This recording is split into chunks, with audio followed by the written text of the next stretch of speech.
Hey. How's it going? Welcome back. Good. I always think that there almost needs to be like a code of silence when we come in because we talk about so much cool stuff before we go live. Yeah. Yeah. All the cool stories are done by the time we go live, and we're scrambling for content. Wait, what were we talking about? No. We'll just repeat. Hit the repeat button. Yeah. So, what's happened over the weekend? Anything exciting? Getting ready for they got the street dance coming up for Asphalt Cowboys on Friday. Tell me Ready about for that. Rodeo week. So they're putting on an event, the dance out there by the Reading Rodeo Grounds, right in front of the Asphalt Cowboys clubhouse. Okay. It'll be on Friday night. There's I think no charge. I think that's what Courtney was saying. She's a judge for some dance contest. Yeah, Is they that usually it? have a dance contest, but they had to kind of limit it because of all the silly restrictions that they've Okay. tried to put in. But And they figured out their beer license. Or Yep. their Yeah, liquor they're going license. to have their alcohol sales and raise some money and Nice. let people have a good time. Good, as they should. And a couple weeks ago, we had the Red Bluff Roundup Rodeo down there, and it went off without a hitch. It was awesome. Yeah, awesome. man. Just full of people. And then we just got through a big fundraiser a couple weeks ago, and then this last weekend was fair, Tama County Fair, and that was incredible. So many people out. It was just an awesome turnout. We had a live concert. There was a college rodeo going on. People everywhere. It was beautiful. Construction derby. I saw pictures. That's right. That was last night. Yeah. Yeah. It was awesome. Etna Rodeo was happening last night as well. So all kinds of stuff going on, man. That's awesome. In a North state. In Yeah. California. It's pretty cool. We're pretty lucky. I have friends in other states texting me like, man, quit posting that stuff. It's making us jealous. Well, it had to be good for the economy down in Red Bluff. Oh, you know, what? getting that kind of influx, because I know a Absolutely. lot of people from Reading, having that kind of event drove down so that they could have for fun. rodeo, they estimated, it's a pretty close estimate, that $8 million comes into Red Bluff, California. just for that Entertainment event. County, just for that event. Just that weekend. The roundup. Just the rodeo. Wow. Yep. That's great. That's rodeo week. And then I imagine it's got to be close to that with fair and everything else going on. You know? Oh, yeah. I saw a ton of Reading people down there That's spending awesome. money, so that's a good thing. Cottonwood Rodeo this weekend. That is this weekend, Yeah. Mother's Day. Now, correct me if I'm wrong. That used to just be a Mother's Day rodeo, and it's a 2-day rodeo now. It was always a 2-day rodeo until last year. They Okay. made it a 1-day during COVID. But I will say now that Cottonwood is the longest continuously running rodeo in the state of California. Is it really? All the other ones didn't have a rodeo last year. Good on Jeff for well, yeah, they broke. Yeah, he was the like, no, cycle. we're doing this.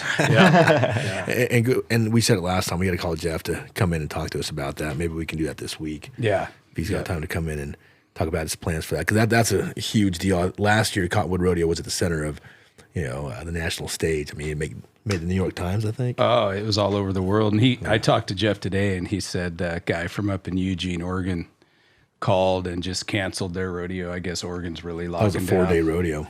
Yeah, so Jeff was like, man, I couldn't believe it. And then the guy called him back and said, hey, maybe we can just do a bull riding. And Jeff said, no, man, you either do a rodeo, rodeo, I'm out. or I'm out. Good. Yeah. Well, that crazy Kate Brown up there, and we know who she's related to. Is old Jerry Brown, old Moonbeam, right? Yeah. Just shut down her state again. Really? And I thought they were ahead of us. I thought, I did think we went and Tim Bridwell put on a bull riding up there last year, and we went up there with him.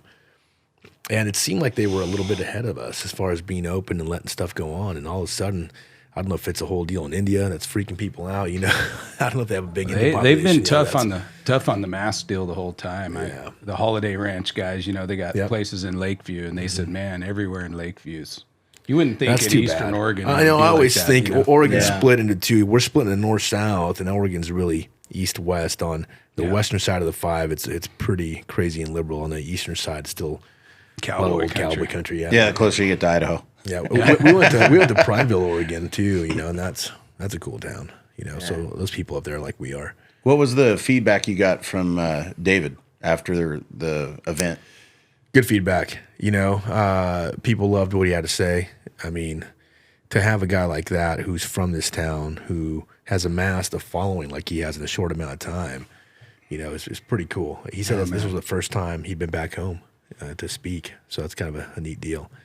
The whole event I thought was really cool. Yeah, But because I had been having following him for quite a while, having him even here was just before a all plus, this. He was Yeah. he had his little video blurps that came out on Facebook and everything else, and then all of a sudden, next thing you know, he's standing right next to Trump, and I'm like, whoa, Yeah, that star rose fast. Yeah, And I've known David for a lot of years, and it's funny because having known him, seeing him again, you kind of get like that, I'm not gonna say starstruck, but like, hey man, you're a star now, dude. You're like, I'm seeing you. I feel like I've known you for a long time, but now I know you more from Instagram and social media and Twitter, than anything else. It's kind of a cool deal. He's got a following for sure. But we talked about how when you speak truth, people listen, and that man speaks truth for sure. Yeah, he does. So, yeah, I'm not afraid to say what's on his mind. Yeah, he had a cool message at that when he was talking too, just saying, "Hey, you got something to say it."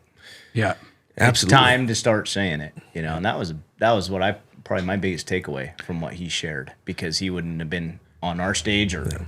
I mean, really, we just needed a token black guy, right? That's what the other side's saying. That's what they're saying already. Oh, they're racist. They needed a token black guy to come speak to show that they're not racist. I'm like, what are you guys talking about? There's always a spin. There's plenty of people we could bring in here that were going to be like, they had that many tokens. I know. Yeah, they have no idea. They have no idea. Yeah. We don't need a token anything to be patriots. And we know it's all about the delivery. Mm-hmm. It's not the message. It's how you deliver it. Yeah. And we were talking about, that Costco incident where the big group went into Costco, and I applaud them for wanting to shop and to be normal and to kind of get rid of a lot of this hypocrisy. But then they started shouting and disrupting people that are there to shop. Mm-hmm. And it kind of, as we talk, it kind of took away from the message of what you were really trying to do. And let's just say, like me personally, I don't condone that at all. It's one thing, like I'll go into a restaurant or a store without a mask on, and if they say anything, I say no, thank you, and I keep walking. I'm not going to get into an argument. I'm not going to yell at them. That's not the way to fight. You got to have some class. There was an incident last year where there was that deal at Sprouts, and saw a big crowd. And I sort of drove by, hey, what's going on there, and looked like a bunch of patriots. And I actually had no idea that was going on. I just happened to go there. I was like, oh, check out this new Sprouts, and I actually gave him that message that day. And I was a guy there telling him, hey, look, this is not the way that we fight. We don't need to sit here and protest in front of a store or go in the store or cause any kind of a ruckus, And unfortunately, it was the other side that escalated it and turned into what seemed to be a fiasco when really it was nothing, Yeah. But we should have never been there, And when I say we is patriots, people on our side. That's just not the way that you make your point. To me, it looks silly, to be honest with you. Well, yeah, and it contradicts what one of the reasons that spurred this whole thing is that I want to run my business how I want to. Don't tell me how to do it. So then a bunch of people standing outside telling them how to run it. You don't have to shop there. Wait a second, it's a little. And I'm against telling businesses that you have to allow me to come in without a mask. If you choose to kick me out, then I can go shop somewhere else. Right. So and you can remember that too. Later on. And tell your friends, hey, you know what? These people aren't willing to budge. Then we know we'll shop somewhere else. But we don't need to be violent about it. We don't have to be aggressive or obnoxious about it. And I think that's when you showed me that video earlier, that's kind of what I thought. Go, man, this is pretty obnoxious. This guy it was I think just they started over the top. chanting, right? Like, no more masks. Where was that? I think it was Novato. Oh, okay. Yeah. In the Bay. Yeah. And, and I understand the frustration, right? The sentiment is there. The frustration of, look, man, I just want to be able to go back to my normal life again. I have to wear a mask and worry about being confronted by people at stores. I get the sentiment, but it's not the way to do it. The problem I have is those places where you don't have a choice, like the kids in school. I mean, there's no evidence that a mask keeps those kids safe, and kids, they do really well with COVID compared to every other people group. Kids, as far as actually fighting the virus, it off. Yeah. So they have the lowest symptom rate out of Exactly. any demographic. Sub 18 is like unaffected. I know, man. Yeah. So I told my daycare, they had put a thing up that said, hey, you're going to have to start wearing masks, and the kids under 2 are going to have to wear masks. I said, well, then give me back my money. I said, sure. I'm not bringing my child. I'm not making my child wear a mask. There's no way. Yeah. It's not going to happen. I said, my kids. I said, do you want a doctor's note? I said, I'll get you one of those that says my child's, exempt from wearing it. And she never wore one. And here's the part that really upset me. The second day we go in there, and some of the kids have masks on, and it wasn't the fact that my daughter didn't have a mask on. It was the fact that the kids not knowing and walk up to her and go, "Oh, how come you don't have one?" Which now my daughter doesn't understand. Right. That she doesn't have to wear one. It's not a health thing. She just now knows that all her little friends have something and she doesn't have it. Yeah. Yeah. And now she's feeling bad, like, "Daddy, how come I don't have one?" Well, honey, you don't have to wear one. You're an American. I said I didn't quite put it that way, but I explained to her, it's like, it's okay. That's what they want to do, but you don't have to. You get to be normal and you're safe and you do what you want to do. Sure. But it was that initial, because our children don't understand. Mm-hmm. They just see all of my friends and which one of these doesn't belong, and that's kind of what it kind of goes back to. And you see all these videos from around the country, like on airplanes and stuff, where they're trying to make 2-year-olds and 3-year-olds wear masks, and it's like, even they know that it's not natural. They're like, get this off. Yeah, they kicked that one couple off because their 2-year-old daughter wouldn't keep her mask on. Yeah, that's like, too bad. Are you kidding? To me, it's just we have to employ some common sense, and when things don't make sense, we have to question them. One of my favorite bars in the world is called Anna's Cantina down in St. Helena, California. And St. Helena, obviously in the hub of liberal Napa Valley, Napa Valley down there. And I was down there, so I go to Anna's Cantina, and nobody's wearing a mask. I said, "Man, this is great." So we're sitting in there having a couple drinks, and I got to say, I hope somebody from there is listening to this, because they really have the coldest beer you could ever have. I don't know how big props. It's like right, at the point of freezing. It's really, really good. I really enjoy that place. And then went up the street into Calistoga to another bar, to Susie's, and I go in there, and man, nobody's wearing. And again, this is like the most liberal part of the world, and nobody's wearing masks. But I go to the counter, I go to the bar, and I say, "I'll take a Coors Light." It's not a plug for Coors, by the way, but I go in to have a Coors Light, and they say, "Well, you need to put a mask on." I look around, and I said, "What do you mean I need to put a mask on? Nobody here's wearing a mask." They said, "Yeah, but you have to order with your mask on at the bar. Once you receive your beer, then you can take your mask off." I go, "Well, what sense does that make? I'm already here. I've already breathed on you. We've already talked. And, so at this point, you want me to put on a mask now?" So I just walked out. But that's the kind of thing I'm talking about, where it makes zero common sense. At least be consistent. Yeah. I'd respect them more if they said, "Look, you can't come in here without a mask at all." Then maybe I'd okay. Still wouldn't do it, but at least it makes sense. But anyways, the mask deal, I feel like that gets beat on a lot, and somebody watching this might say, "Man, these guys just beat on the same thing over and over again." But it's a big deal to me. Mm-hmm. It's a big deal because we're still seeing people. Here we are over a year later, 400 days into this, and they're still scared enough to wear one. And like I said, go ahead and wear it if you want to. Just don't tell me I need to do it, and we'll be okay. I think at that point, let's just agree there, and certainly don't make our children do it in schools. Right. But the hypocrisy runs deep, in this field.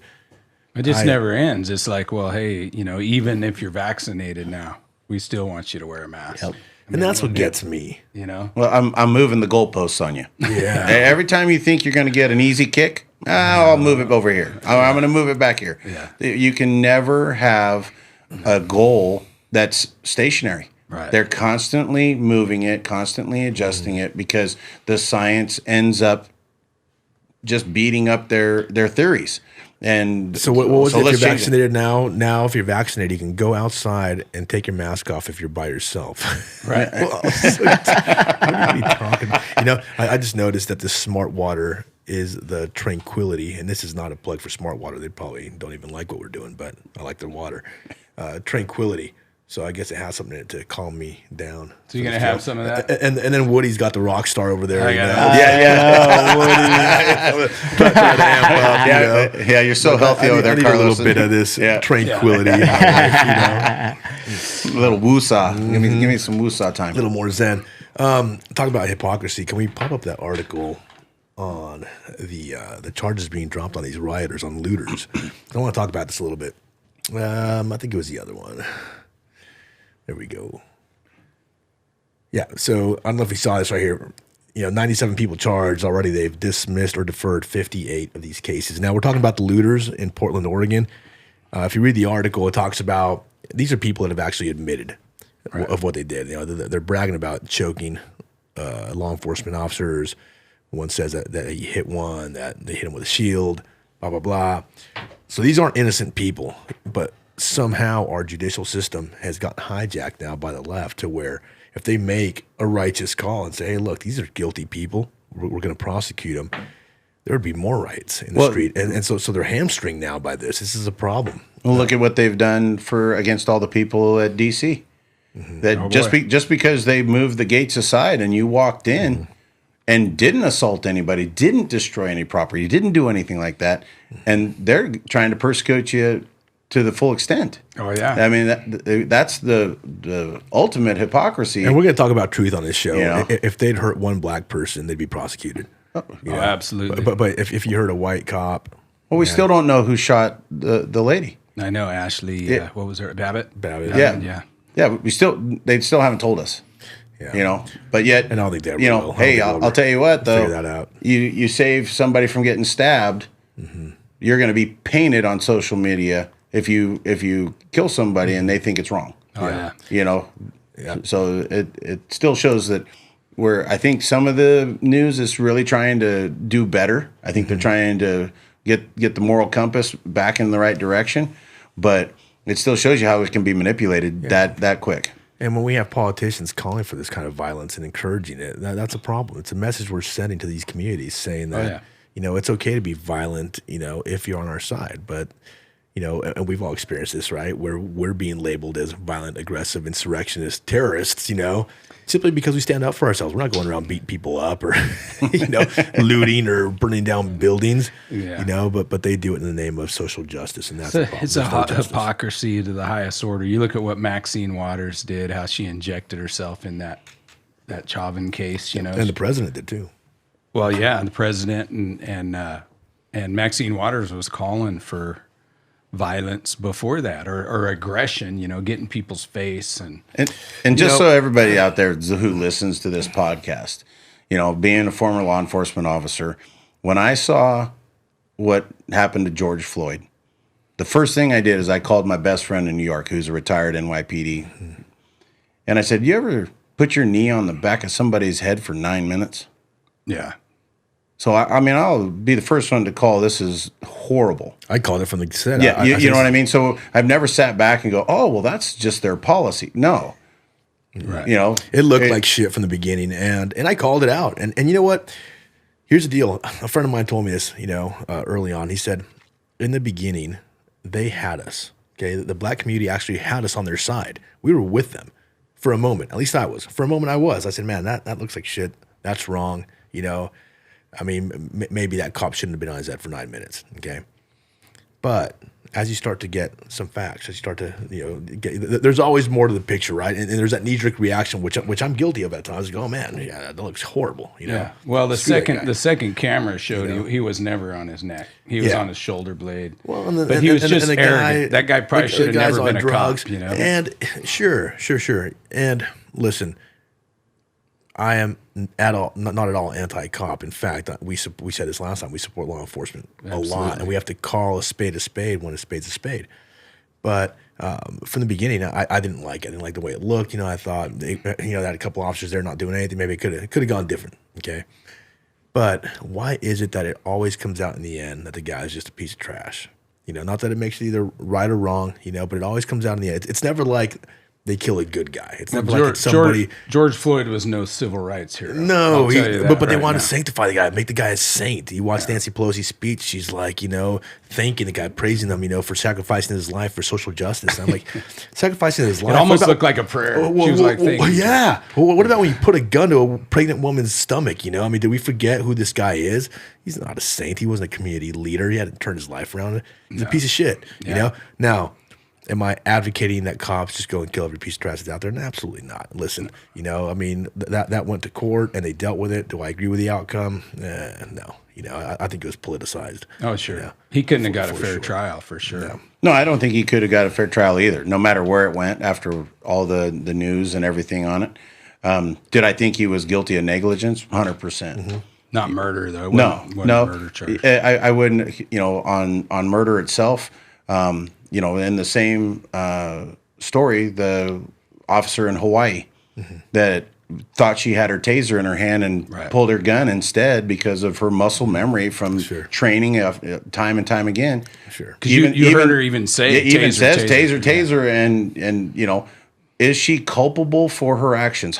100%. As police officers, just because I wear a badge doesn't mean that I'm not culpable for my actions. Mm-hmm. If I make a mistake, yeah, I still have to own that. Mm-hmm. But there comes a time where, you know, it's got to fit. Mm-hmm. And is there an answer for why that one officer did it that way?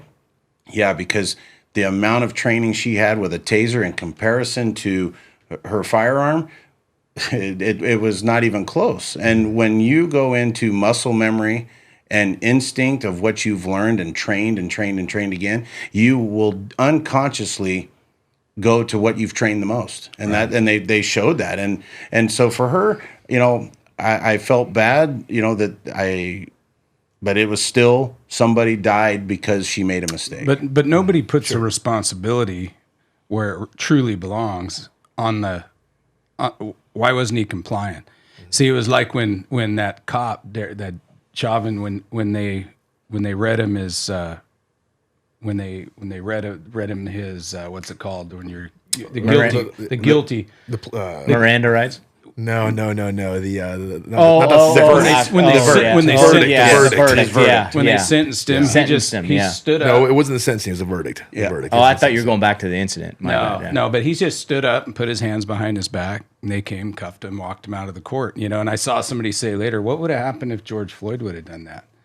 We wouldn't be here right now." Sure. You know what I mean? So nobody ever puts a responsibility, like the guy with the Hawaii cop. He was trying to get away. You know, why wasn't he compliant? Yeah, no, it would never happen to one of us because a cop would say, "Hey, put your hands behind your back," and you put your hands behind your back. Yeah, but that's and I do play devil's advocate in that.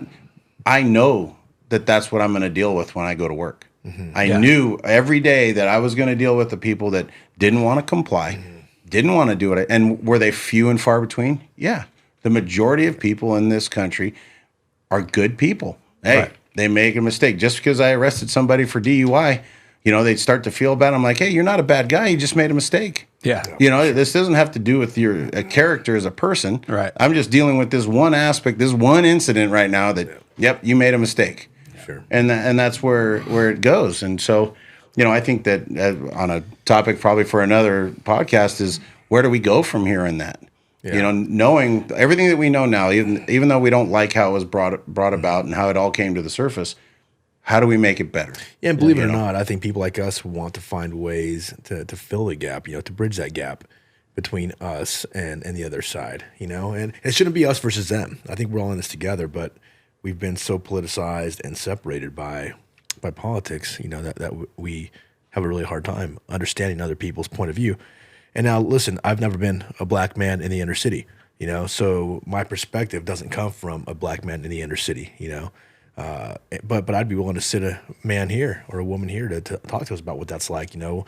Talk to me about, you know, your plight. Talk to me about what your life is like. I'd like to hear about it, you know. But when all we're doing is being defined by not Snapchats, by sound bites, you know, then that creates a problem for us because we're not really understanding each other. So what I'm telling you is from my perspective, but I do try to be educated about it. I try to talk to as many people as I can, you know, and sort of bounce my ideas off, you know, reasonable people. And I think that's how we come to our opinions. Well, the stats just show, though, the big problem is they're fatherless in the inner cities. It's like, and I've said that's way over 80% of black babies in the inner cities are being born without a father figure in their home, you know, and that's a big deal. I mean, how many times did you just about do something with your buddies, and the one thing that kept you from stepping over the line was, man, my dad will kill me if my ass.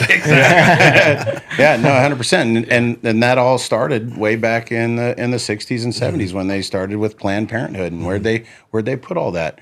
They truly designed it to destroy the black family. Yeah. You know, and the statistics show it. You just go through time and more and more, how does a population in the United States not grow? Mm-hmm.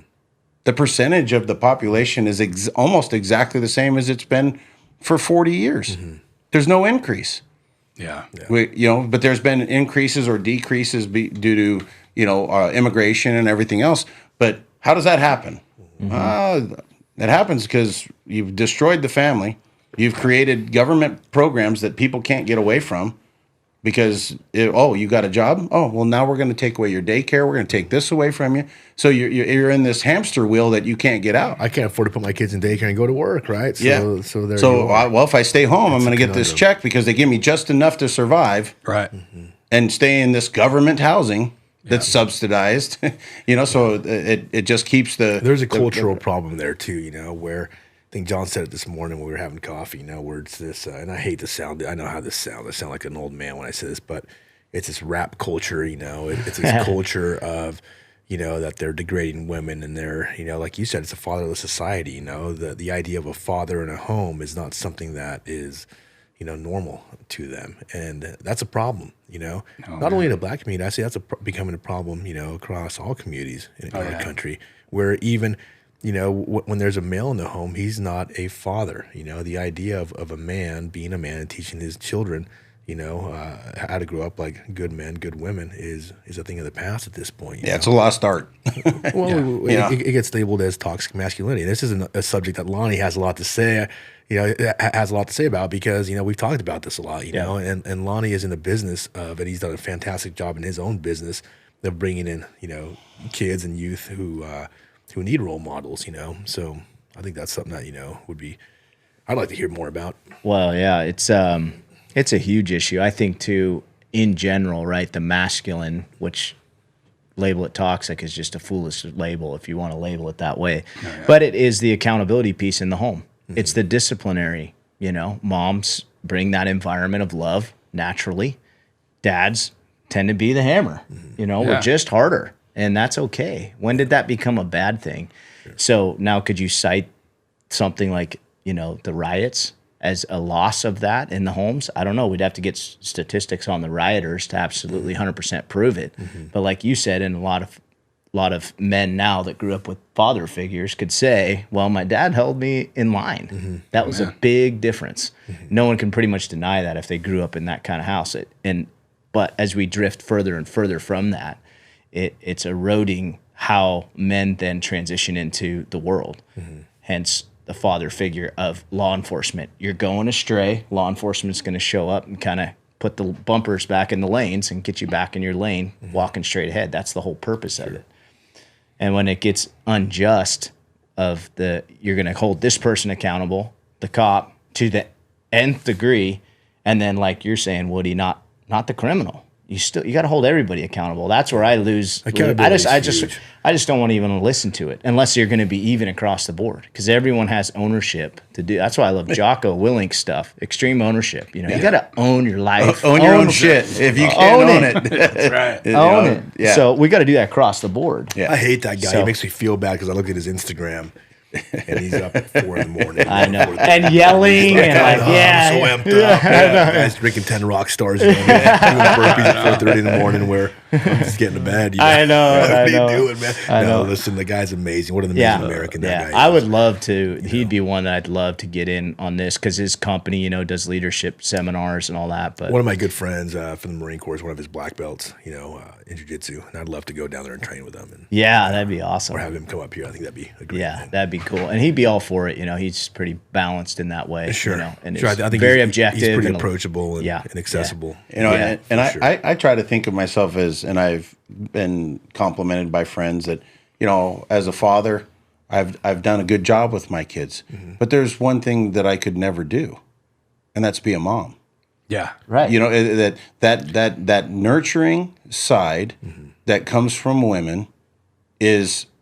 As men, we do the best we can to try and reproduce it, but we really can't. And on the flip side of that coin, the best mom who's out working 3 jobs and everything else, the one thing she can't do is teach him how to be a man. Right. That comes from a certain place. Yeah, a single father. I'm not saying they don't do a great job, but that's the problem with the broken home. Exactly. The broken home creates 2 deficiencies, and just by nature. Either they're with dad and they don't quite get all the nurturing that mom gives. Listen, I'm not a baby guy. Like when my kids were born, hey, I was there. I love them. I was like, let me have them when they're 5. That's when I started liking them. I started becoming people. You can interact with them, you can teach them things. I had no choice. That's pretty cool. My wife's a flight attendant, so when she was gone, man, I was like, they'd wake up in the middle of the night, and I'd like carry him in, lay him on the floor, try and get the bottle ready. But we're not wired for that, right? It's so unnatural. Very stressful. But no, and I agree with what you said, Jason. And then the confusion point comes in is that then that's demonizing the broken home. We're not. We're just noticing now we have enough evidence and enough history of a large population of broken homes to go, what has that produced? And has it been better or worse? Do we have more civil unrest, more accountability, or less? What it did for me is it made me really co-parent. That, the mom and dad that are fighting and hate each other, it's like, well, hold on a minute. You liked each other enough to create this kid. At some point, you got along. Yeah, you know what I mean? At some point. So if you can't come back together and just co-parent, you don't have to be friends. You don't have to, but to work together to give this child the best it can have. Right. So you last night after the rodeo, we went to if you haven't been up there, you got to go up there, up in that Denny bar. Yeah. You've been up there yet? Oh, that's awesome. Such a cool spot. So we went up there. Me, my son, Chots, and his mom, and we had dinner together, 3 of us, and my friend Nate. And a gal comes up who I'd known. She actually used to bartend at PCI. She goes, "Oh, is this your wife?" I look at her, and I'm like, "No, it's my ex-wife." She like kind of looked at me, looked at her. I was like, "What?" I was like, "Yeah, it's my son's mom," And she thought it was the weirdest thing that we were sitting there having dinner together and we were friends, we're all like a family still, and just couldn't wrap her mind around it, But the one thing I'm not proud of in my life is being divorced. I think that was like a big chink in my armor, and something that I'll be very vulnerable in speaking about it was because I thought about the kids. And I was like, oh, shoot, is this going to screw my kids up forever? But I think like you, Jay, I was like, man, it's just going to make me a better father. It's going to make me really step up and have to go the extra mile. Because it's easy when mom and dad are both there. It's easy for dad to come home, sit on the couch, not do much, But when they're yours, when you're with them, you have to be present. And I was blessed to be raised by a step parent. Yeah. My dad left when I was 9 months old, and my dad came in, and people to this day, if my brother, my dad, and I are all together, they would never think that my brother and I have different dads. Sure. Because we all look alike. Right. It's just the way it is. Yeah. But that's where I learned how to be a good parent. That he loved me like he made me. Yeah, and that's an amazing. What a gift that is. Oh yeah, I have the blessing of my life. To be able to raise 2 stepchildren. And I think that they're my children. I love them just the same. And we need people like that. I'm not patting myself on the back, but I'm saying what an example. That we had from parents. And to be able to parent children nowadays because it's hard. Parenting's hard, man. Well, yeah, and that's a big one for me. Deal. Like. I'm one of those guys, if I don't understand something or I'm getting out of my comfort zone, I'm like, oh, I got to learn. Yeah. Why is that not a big part of culture? Sure. You should be reading parenting books. You should be talking to somebody's other good done parents. it better than me. You should network with good dads that, oh, he did a good job. I'm going to pick his brain. How did you raise business? 3 dogs? But when I started my business, I didn't know anything other than I had this dream for myself, and I surrounded myself with people that had been in our community and businessmen, and I said, how do you do this? Well, but that's weird. I want to be it's like a little more socially accepted to have it be for making money. Sure. I get that. Where's the pride? I want to bust that down. I appreciate the vulnerability. I'm really having a hard time connecting with my son here. And being why not? That way. It doesn't make you weak. I think it makes you strong. No. Heck yeah. If there's one thing we want to get right, it's that. Even more important than making money, I think if we want to get something right, it's that let's not screw our kids up. Yeah, let's not make it a weird conversation. Yeah. Like I did have that conversation with my son, though, as he was growing up. And I said, I am going to be harder on you than your sisters because society demands more of you. Yeah.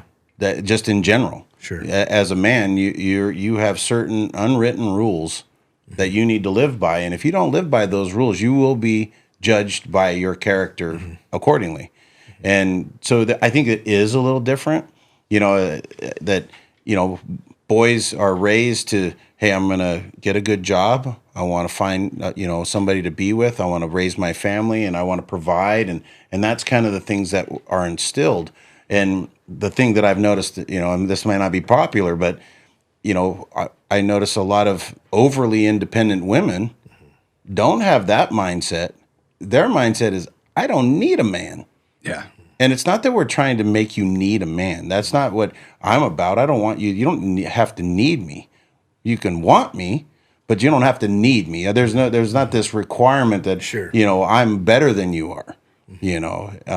It's like I truly believe that because a woman was made from a man's rib, she's supposed to stand next to me, not in front of me, not behind me, but right next to me. Yeah. And that's when you're strong, So I think that's super duper important. Yeah, it is. And it's okay to be the head of your household, I mean, a woman really appreciates and expects that of you. I mean, you think about it, the most miserable women are the ones that have their husbands henpecked. Mm-hmm.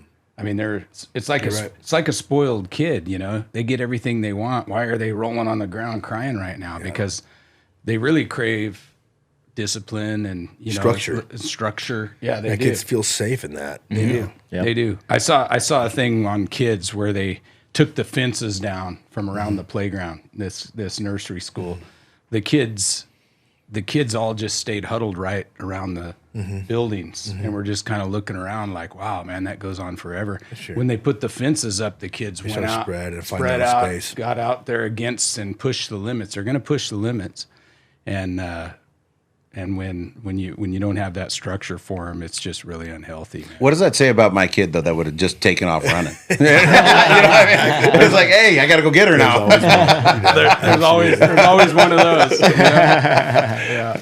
But structure, you're right. Structure is there for a reason, And I feel like in society today, we want to get rid of any kind of structure, anything that's kept us safe and kept us within these social norms.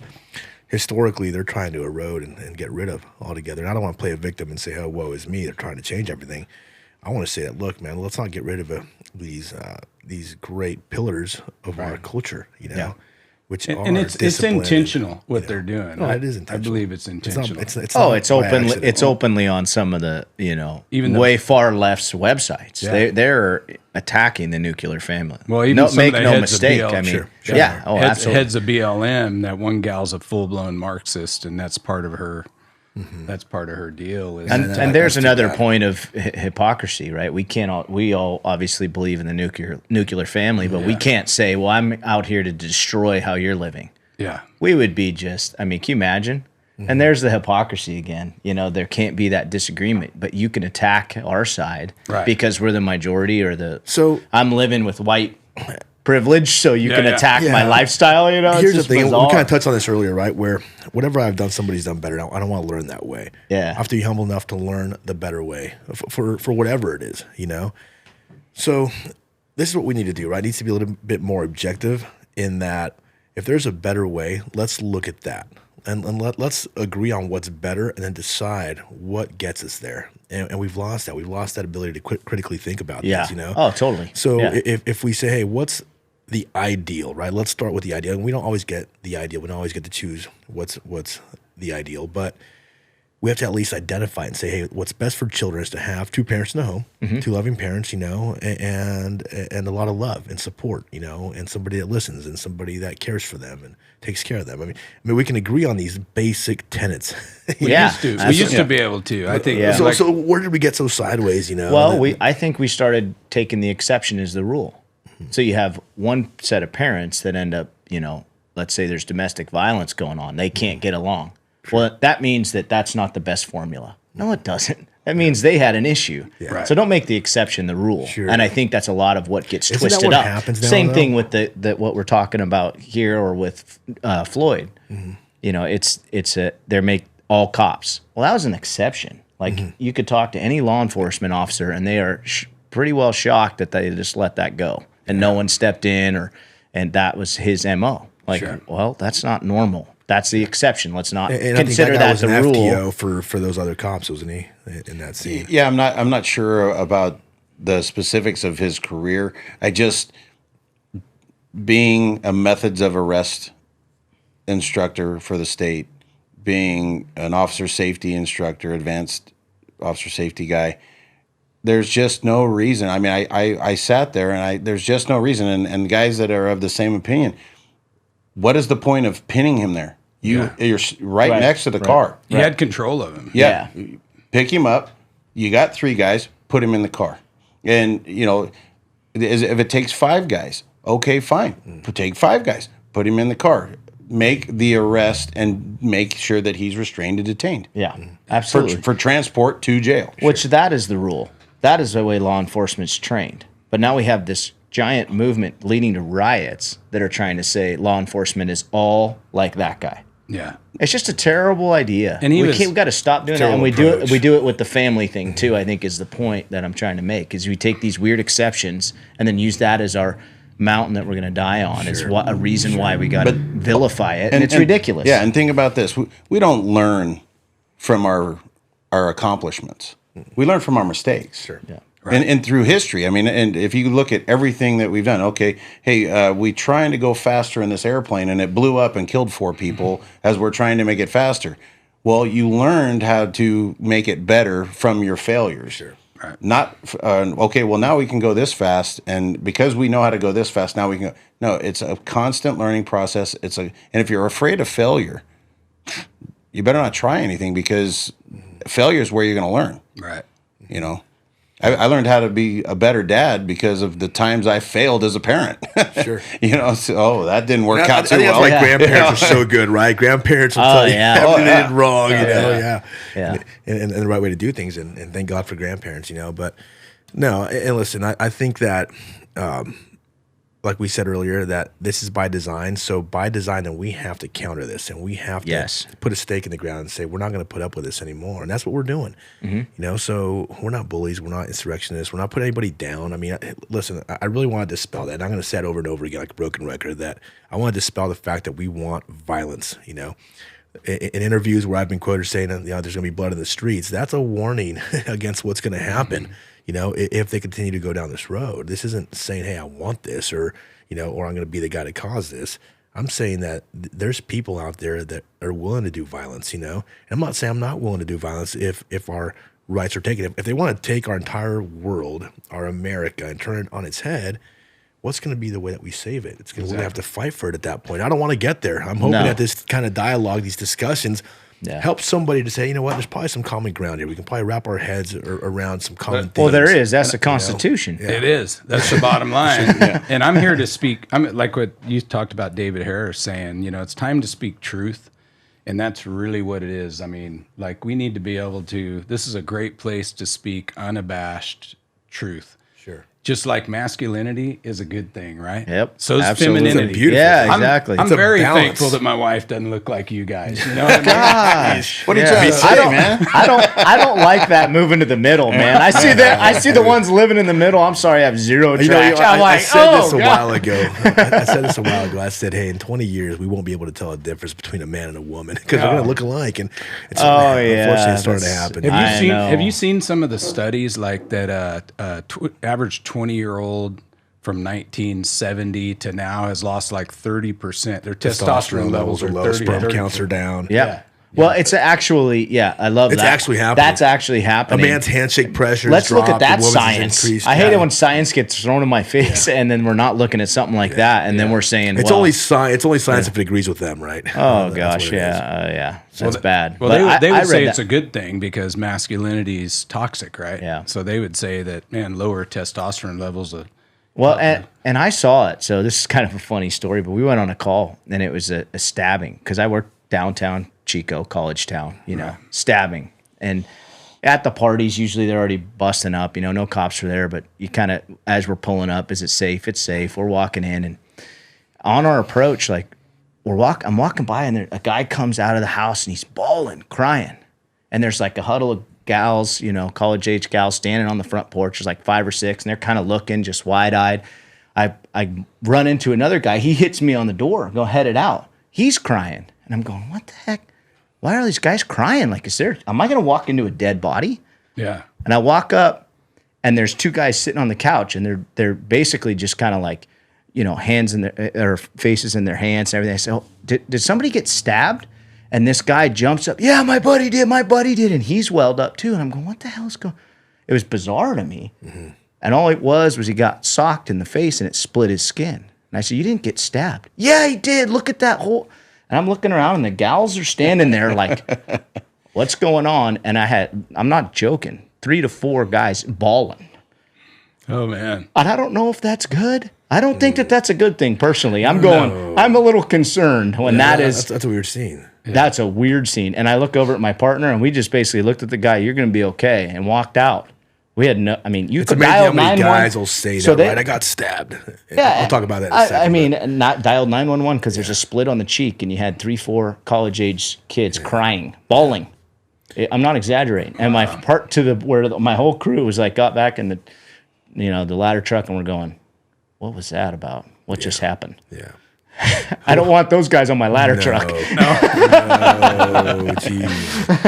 We had a guy at the bar who was grabbing girls in the bar, so the cowboy hit him, right square in the forehead. And it split his head. I mean, it did. It looked like he got stabbed. Yeah. The way his forehead split, it looked like somebody took a machete and He looked like Kevin Eastman. And the guy, remember that fight where he took that knee to the forehead? Oh, yeah. Yeah. So, and this guy swearing up and down when the cops showed up later, the guy swearing up and down that he got stabbed. Somebody got stabbed. He goes, I got stabbed. I'm like, dude, you did not get stabbed. No, I got stabbed, And then, I was like, well, it sure looks like you got stabbed, but dude, everybody saw it, man. You were trying to grab a girl and you got clocked.